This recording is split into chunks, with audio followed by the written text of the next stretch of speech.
Serial killer confessions. A 79-year-old convicted murderer who killed women in Georgia is now the most prolific serial killer in U.S. history. Today, the FBI confirmed more than half of the nearly 100 murders Samuel Little has confessed to. All of the victims were women. That's the only one that I ever killed by drowning. Little has even drawn artwork of his victims. He is in a California prison serving life sentences for murders there.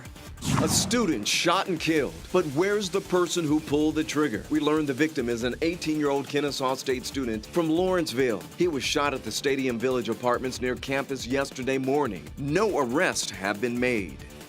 Impeachment battle. House Democrats issued 2 new subpoenas today in the growing impeachment inquiry into President Trump. They want documents from the Pentagon and White House that could show why President Trump withheld military aid to Ukraine. The president is accused of pressuring Ukraine into investigating his political rival, Joe Biden. Kroger is kicking the habit with e-cigarettes. The grocery store chain will no longer sell vape products. First Lady Melania Trump is also jumping into the fight. Marketing these addictive products to children must stop. The First Lady wants all e-cigarette companies to stop targeting kids and teens. The CDC confirms more than 1,000 vape-related illnesses. At least 21 people have died, including at least 1 in Georgia.